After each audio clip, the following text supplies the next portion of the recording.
Coming up on today's episode of Airborne-Unlimited, Uncle Sam sues drone flyer for big bucks. FAA publishes SnF 2024 procedures. Able flight sees largest class ever.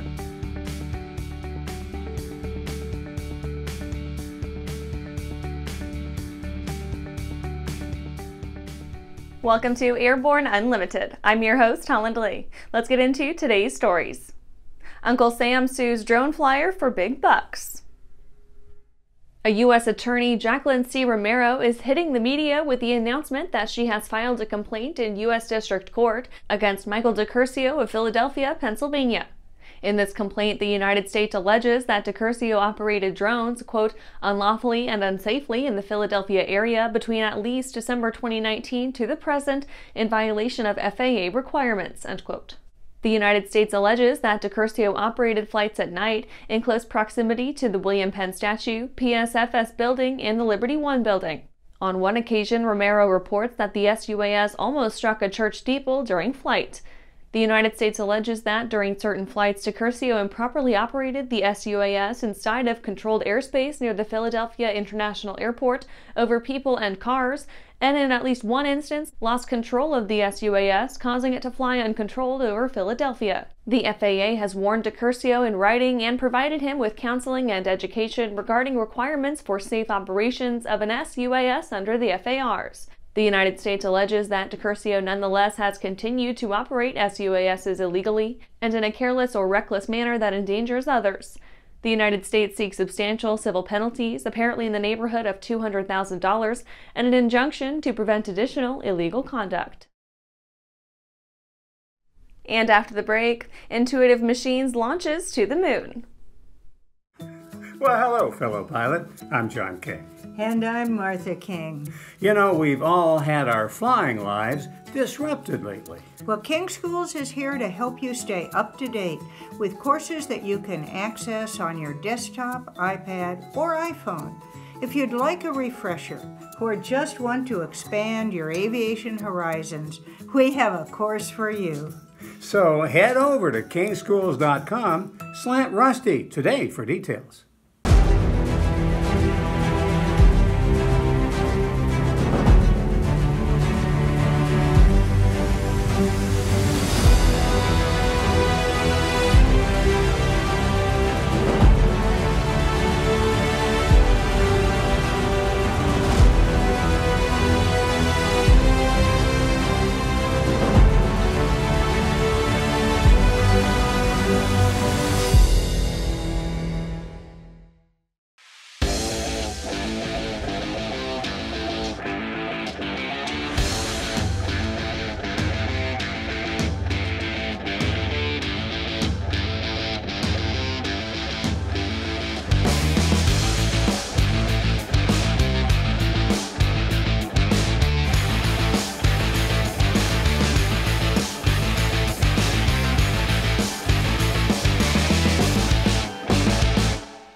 Welcome back. Now let's take a trip around the patch for some shorter stories. Intuitive Machines launches to the moon. A suite of NASA science instruments and technology demonstrations is on the way to our nearest celestial neighbor for the benefit of humanity. At 1:05 a.m. EST on Thursday, Intuitive Machines Nova-C lander launched on a SpaceX Falcon 9 rocket from Launch Complex 39A at the agency's Kennedy Space Center in Florida. At approximately 1:53 a.m., the lander deployed from the Falcon 9 second stage. Teams confirmed it made communications contact with the company's Mission Operations Center in Houston. The spacecraft is stable and receiving solar power. Ansett Aviation announces pilot scholarships. Ansett Aviation Training, as part of its educational motto of assisting the future pilots of regional Australia, is once again accepting scholarship applications for its 2024 round. The lucky recipients will be given an endorsement course on Ansett's Beechcraft Super King Air B200, setting them up for success among a raft of outback operators. The King Air remains a popular fixture of the far-flung settlements ringing Australia's harsh wilderness, a vital lifeline for food, medicine, and travel, just like it is in any other rough-and-tumble locale. Airbus reports 2023 results. Airbus reported its financial results for fiscal year 2023, capping the year with an EBITDA of 5.8 billion euros on revenues of 65.4 billion euros. Capping off a year that saw 2,319 commercial aircraft orders, the fight against their Yankee rival Boeing is Airbus's to lose. Net orders remain strong at 2,094 aircraft to only 820 for the same span in 2022. That brought the total Airbus backlog to just under 8,600 aircraft on the commercial side. Airability returns with Armchair Airshow. British disability support organization Airability announced another iteration of Airability Live, a live-streamed version of its performance from Blackbush Airport. The live streaming aspect is a new addition to their yearly tradition, a twist that came courtesy of COVID-era lockdowns that is now here to stay. This year will see the return of a live audience, adding some helpful sense of background energy and vitality to the performance. Airability Live will take place simultaneously alongside Blackbush Air Day, with the crew sporting a site to display the streaming show around the world. Well, that's it for today's trip around the patch. Let's get back to the rest of the news. FAA publishes SnF 2024 procedures.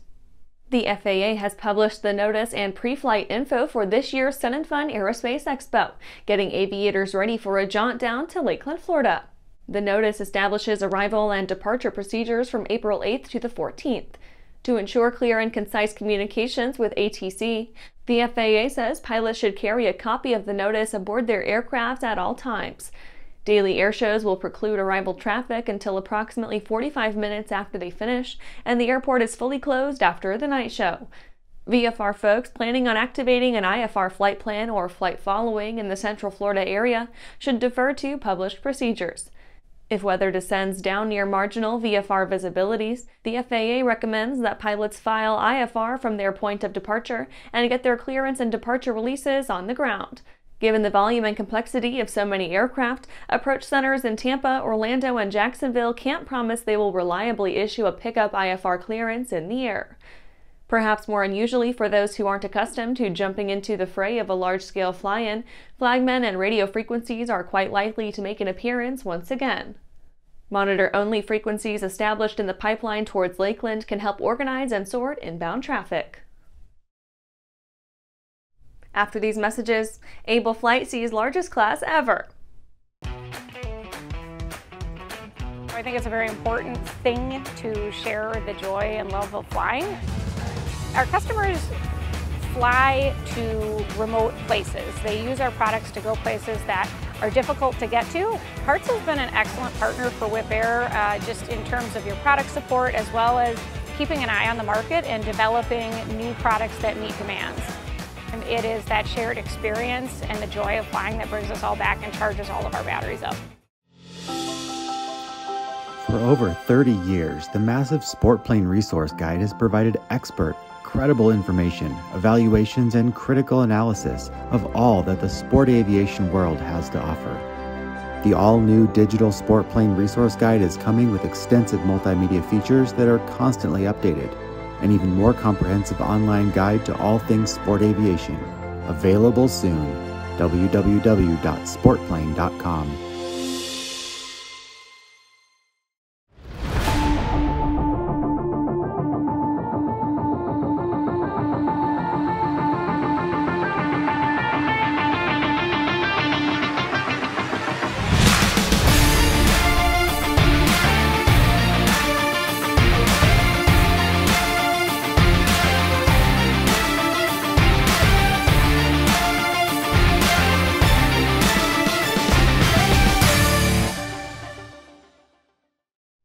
Welcome back. Able Flight sees largest class ever. Able Flight has seen its, quote, greatest number of flight training scholarships for people with a disability in a single year, end quote, seeing 10 new recipients enter the training pipeline as the group heads into 2024.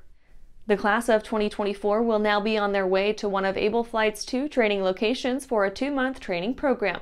The members include Ian Azaredo of New Jersey, Andrew Dagno of Indiana, Jake Simmons of Pennsylvania, Natalia Marashnichenko of New York, Omar Duran of Florida, Susan Baldwin of Arizona, Jacob Robinson of North Carolina, Jordan Sprague of Indiana, Tim Riney of Florida, and Tyler Pageda of California. Students in the course are assisted by able flight partners like Sporty's Pilot Shop, who has granted access to their online ground school courses. They've been working with the class of 2024 to prep for the PPL knowledge test, working with remote instructors from Sporty's. Once ready to start their training in person, they'll settle into 6 or 7 weeks of daily flights in specially adapted training aircraft. Able Flight Executive Director Charles Stites said, quote, "With 10 new awards, it looks like a crowded stage for the wings pinning ceremony at AirVenture in July," end quote. And that's our show for today. You can catch episodes of Airborne on YouTube, Roku, or Fire TV. Just search for Aero-News or Airborne, and don't forget to follow us on social media. Thanks for watching.